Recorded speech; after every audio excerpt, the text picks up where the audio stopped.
man, physical media man, physical media man. What'd you buy? Was it something good?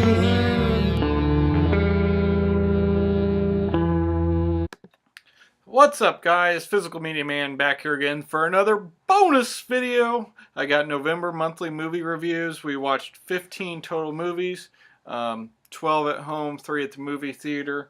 But before I go ahead and get started, make sure to like, subscribe, comment, leave feedback, do all that good stuff down below. I'll leave the links to my Instagram, as well as the Physical Media Man store Instagram page, my Facebook page, the Physical Media Man / Physical Media Man store, my non-physical media related store, the Hodgepodge Garage, my email, and also a link to my eBay page and my Film Aficionado page, where you can follow along with my collection, which is not up to date, and also my wish list of movies I'm after.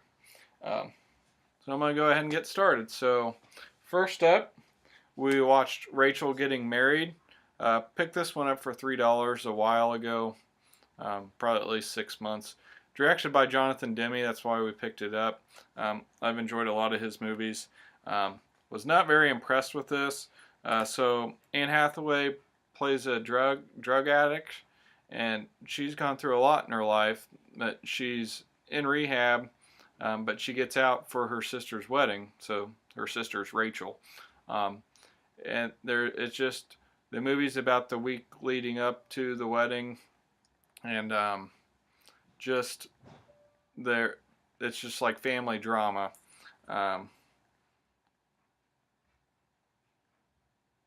So yeah, that's basically what it's about. There's really no point to it. I didn't enjoy this one at all. I gave it a C-. Next up, we watched The Sure Thing with John Cusack. This is early Cusack. I think he was under 18 at the time, because I think he could only film for so long each day. Very good 80s. So yeah, this came out in 85. Directed by Rob Reiner. It's about John Cusack and his buddy. They went to the same high school, and John Cusack goes to, I want to say Massachusetts, somewhere out I think on the East Coast, for college. So they're both freshmen in college. The other one goes to California, and Cusack, I think he's had sex in high school, and he's like in a dry spell, and his buddy in California says there's this sure thing that she would definitely have sex with him. So he tries to get out to California during some sort of break to meet this girl. And it's just about him and his college experience and him trying to get out there. That's about as well as I could describe it. I gave it a B. I enjoyed this one. Next up, we got Oz the Great and Powerful. This is a lot better than I thought it was going to be. So it's kind of supposed to be pre-Wizard of Oz. It kind of tells how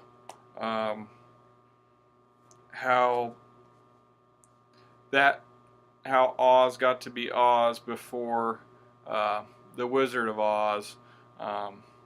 We follow James Franco, who's a magician, and he gets put into this world. Yeah, I don't know how to explain this one, so I'm just going to go ahead and read again. So, Disney's fantastical adventure, Oz the Great and Powerful, from the director of Spider-Man trilogy, follows Oscar Diggs, played by James Franco, a small-time circus musician with dubious ethics. When Diggs is hurled away to vibrant land of Oz, he thinks he's hit the jackpot until he meets 3 witches, played by Mila Kunis, Rachel Weisz, and Michelle Williams, who aren't convinced he's the great wizard everyone's expecting. Reluctantly drawn into epic problems facing Oz and its inhabitants, Oscar must find out who is good and who is evil before it's too late. Putting his magical arts to use through illusion, ingenuity, and even some wizardry. Oscar transforms himself into the great wizard and a better man as well. So yeah, I know this got a lot of mixed reviews. I don't think it's amazing by any means. I gave it a B minus. I thought it's definitely worth the watch, and I was surprised and kind of enjoyed this one. So yeah, gave it a B minus. Next up, which is not really a movie, my buddy and I watched The Rise and Fall of ECW. Used to be a big wrestling fan, and I really enjoy these documentary type things that WWE puts out. I never watched ECW when it was live, so I definitely know a lot more. Not enough to really tell you too much. I didn't realize Chris Benoit and Eddie Guerrero wrestled there for a while, and some of the other big names that they had. And I didn't realize how much Taz in this is awesome. Didn't realize how much of a good wrestler he was, and especially with ECW, he was the man basically. So yeah, this was pretty long. I think it was close to maybe 3 hours, at least 2.5. But I really enjoyed this one. Like I said, I really enjoy the wrestling documentaries. Haven't watched any of the matches. Don't know if I'll ever really go back and watch them. But I'll give this a B+. Next up, one that we'd been putting off for a while. We got Steven Seagal in Under Siege 2, Dark Territory. So this is basically the same thing as the first one, except for they're on a train.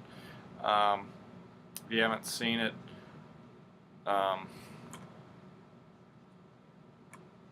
basically there's terrorists on this train, and Steven Seagal tries to stop them. Was a lot better than I thought it was going to be. The first one's fantastic if you haven't seen it. Not that Seagal's a great actor by any means, but the movie itself is very good, and the villains are good. This one was actually pretty good as well. Katherine Heigl's in it, Morris Chestnut. Yeah, I'm giving it a C+. I enjoyed it. I recommend it. It was very enjoyable. Next up, I've been wanting to watch this for such a long time and just never done it. We got Sam Raimi's The Evil Dead. Low budget film, cult classic. I enjoyed it, but not as much as a lot of people. I think I've heard a lot of people say the second one's better. I have that one too, so I'm looking forward to watching it. So I'm just going to go ahead and read here too, because this one is kind of hard to explain. So we got, it has been called ferociously original, relentlessly terrifying, and the ultimate experience in grueling horror. Now nearly 30 years after it first unleashed the forces of the Deadites upon our world, the moment that millions of fans have waited for has finally arrived. The first ever Blu-ray edition of The Evil Dead. Well, this doesn't really sell anything. This also has the Sam Raimi audio commentary with him and a producer and also with Bruce Campbell, the star. Yeah, it was pretty decent. I'm giving it a B- though, just because I was slightly disappointed, and I don't know. It's definitely awesome. I mean, for the time and for the budget of the film, it was very good. But I don't know. I'm not a big horror person, so. Next up, we got Changeling with Angelina Jolie. This is directed by Clint Eastwood. Also has John Malkovich in it. It's about Angelina Jolie's character. This is based on a true story, actually, and she works for a telephone company type of thing, and she goes to work. Which actually, if you look at the trivia, this isn't exactly how it happened, but she goes to work and leaves her son at home, and she comes home and her son's gone, and everyone thinks she's crazy, and that he just left home. He's going to come back, stuff like that, which doesn't end up being the case, but so it's basically like her fighting against the police department and trying to get them to do something about it, and her struggle with trying to find him. This one was really good, and I thought it was really long. It is 2 hours and 22 minutes, but it didn't seem that bad, and it's directed really well. The story's really good. I'm giving it a B. I recommend this one. Next up, We got another true story, or based on a true story. We got McFarland USA with Kevin Costner. I know a couple of you guys have said how good this movie was, and yeah, I really enjoyed it. So it's about this football coach who he gets fired from his previous job, and he goes to this McFarland town, the town of McFarland, and he gets put on the football coaching staff, but it's not really working out, and he sees these students that they just run everywhere, and it seems like they never get worn out. So he decides to try to get them talked into starting a cross country team, and it just kind of goes on that journey. And good sports movie. It's been made 100 times, but this one was really good. I like Kevin Costner. I thought he did a good job in it. Yeah, so I'm giving this one a B as well. Next up, we got Inside Out, Disney movie. This one, I'm just going to read it too. And I got it upside down, I think.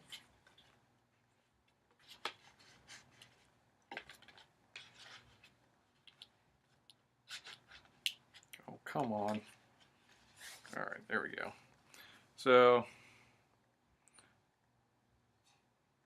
do you ever look at someone and wonder what's going on inside their head? Disney's Pixar's Inside Out takes a rollicking journey into the mind to find the answer. Based in headquarters, the control center of 11-year-old Riley's mind, 5 emotions are hard at work. Led by light-hearted optimist Joy, she strives to make sure Riley stays happy as she operates alongside fellow emotions: fear, anger, disgust, and sadness. It's an instant classic. Yeah, this one was really good as well. I thought the story was really good. I enjoyed it. I mean, it's not amazing. Probably one of my least favorite of Pixar's movies, honestly. But I enjoyed it. I'm giving it a B. I mean, they make so many good movies that even the bad ones are good. Or not bad ones, but the ones you don't like as much are still good. Next up, we got Rocky 5. My wife and I had watched Rocky 1 through 4 like probably in a few months span a few years ago, and we had never finished the last 2. So we sat down and watched this one. This is after the Ivan Drago fight. He's told he can never fight again, so he doesn't know what to do, and then he also has some money problems. But then he opens up a gym, or he does something with training, and he finds this boxer. So I don't know.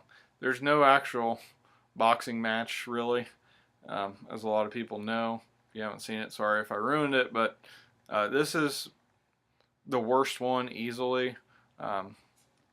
But I actually, going back and watching it and knowing that, it's still better than a lot of movies. So I ended up giving it a C+. I mean, I was tempted to give it a C. C plus range. I mean, it's not very good, but it's also really not that bad either. And then the next night or two, we watched Rocky Balboa. So this is like, I don't know, 14 years later, I think, or something like that. This one came out in 90? Looks like this one came out in 1990. This one came out in 2006, so 16 years apart. Rocky's old. Don't want to ruin too much. So he's completely done with boxing, but they show this. Somehow there's like an animated thing where they put in the algorithm or something, and it predicts who would win between boxers of old time and new, and somehow it shows that he would beat the current champion. So he decides to actually try to fight him. So this one's not too bad either. It's enjoyable. I'm giving it a C plus versus a C for Rocky 5. So it's also not one of the best ones, but it's also not the worst. I'd say it's pretty even with Rocky 3. But yeah, it's pretty good. And then lastly at home, so we watched a lot of sports movies and based on true events movies, it seems like, during the month of November. We watched Battle of the Sexes with Emma Stone and Steve Carell. This is based on the true story of Billie Jean King, played by Emma Stone, and Bobby Riggs, played by Steve Carell. And so basically, Bobby Riggs was like in his 40s or 50s and was retired from tennis. He was at one time a Wimbledon champion and a really good tennis player. And then Billie Jean King, who's in her prime and had just won the Triple Crown and had started her own, or with a group of women, their own tour basically. And Bobby Riggs, he's a gambler, a hustler. He comes up with this idea that he wants to face a woman and show her that he can beat the best. So I don't know. It was pretty good. I enjoyed it. Also giving this one a B. So we didn't have anything besides Rise and Fall of ECW break a B to a B plus or A range, but watched a lot of good movies this month. And then we also went to 3 at the theater. So we went to Fantastic Beasts, The Crimes of Grindelwald, that starts right after, or right around the time after the last Fantastic Beasts movie. Don't want to ruin anything on that, but they're trying to stop Grindelwald from the last movie. And both really enjoyed this one. All the characters are basically back. I'm giving it a B plus. And then we also went and watched Robin Hood with the guy from Kingsman, and then Jamie Foxx is in it. Wasn't amazing, but very entertaining. Just a different telling of the Robin Hood story. Giving it a C plus, but it was entertaining. Not a fantastic movie or anything like that, but a very entertaining film. And then lastly, we went and watched Bohemian Rhapsody, which tells the story of the band Queen and Freddie Mercury, with obviously more of a Freddie Mercury story, but they tell a lot of the band's story as a whole. I'm giving it a B. I thought that the actors did a great job playing their characters and telling the story. With that said, as a lot of people have said, and I looked at stuff after and read trivia and things like that. A lot of the key parts and the way that things were told weren't all completely accurate, and a lot of big things that kind of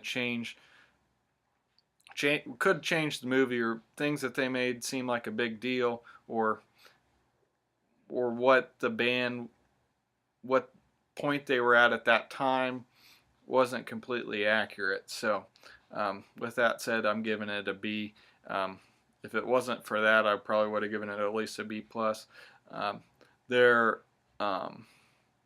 job they did with the Live Aid performance is amazing.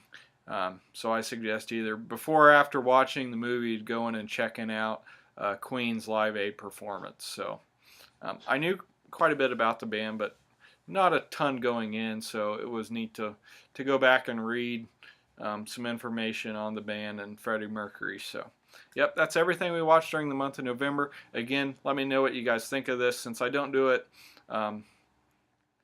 except for once a month.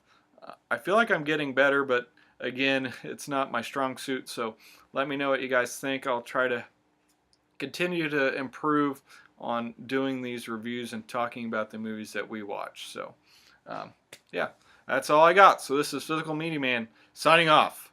Physical media will never die. Physical Media Man. Physical Media Man. Physical Media Man.